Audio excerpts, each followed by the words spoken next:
The Nagorno-Karabakh conflict is an ethnic and territorial conflict between Armenia and Azerbaijan over the disputed region of Nagorno-Karabakh, inhabited mostly by ethnic Armenians, and 7 surrounding districts, inhabited mostly by Azerbaijanis until their expulsion during the Nagorno-Karabakh War, which are de facto controlled by the self-declared Republic of Artsakh, but are internationally recognized as de jure part of Azerbaijan.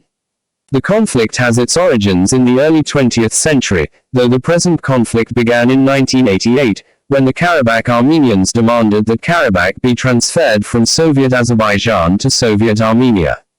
The conflict escalated into a full-scale war in the early 1990s.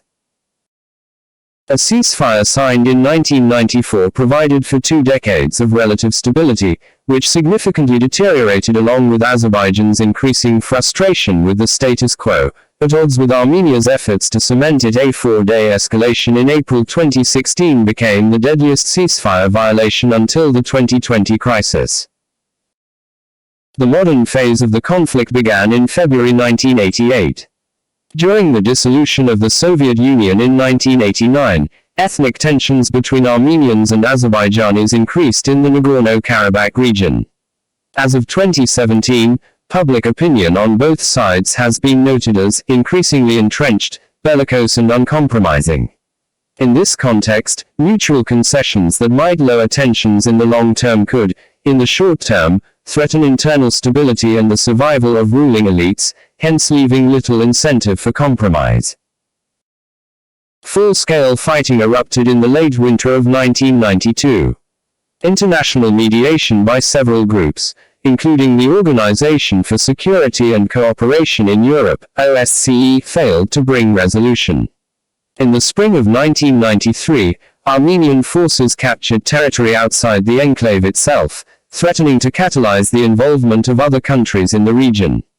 By the end of the war in 1994, the Armenians were in full control of most of the enclave and also held and currently control approximately 9% of Azerbaijan's territory outside the enclave.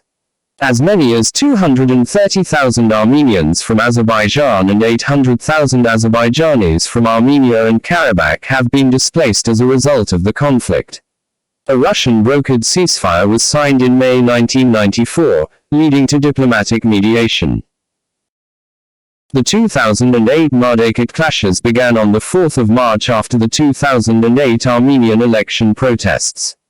It involved the heaviest fighting between ethnic Armenian, 61, and Azerbaijani forces, 62, over the disputed region of Nagorno-Karabakh, 62, 63, since the 1994 ceasefire after the Nagorno-Karabakh War.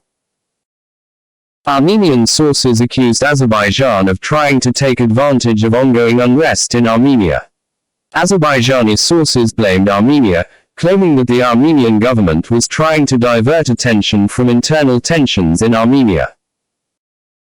Following the incident, on March 14 the United Nations General Assembly by a recorded vote of 39 in favor to 7 against adopted Resolution 62-243, demanding the immediate withdrawal of all Armenian forces from the occupied territories of Azerbaijan.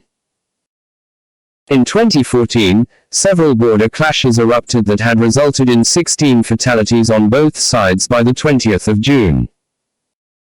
On the 2nd of August, Azerbaijani authorities announced that 8 of their soldiers had been killed in 3 days of clashes with NKO forces, the biggest single death toll for the country's military since the 1994 war.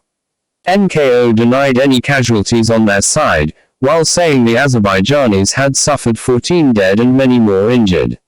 Local officials in Nagorno-Karabakh reported at least 2 Armenian military deaths in what was the largest incident in the area since 2008. On the 27th of September 2020, serious clashes in Nagorno-Karabakh re-erupted, leading to Armenia declaring martial law and mobilization. On the same day, Azerbaijan's parliament declared a martial law and established curfews in several cities and regions following the clashes. In terms of casualties, the clashes were the worst since 2016 and caused alarm in the international community, with most international actors urging both sides to return to the table and to the United Nations Security Council condemning the resumption of hostilities.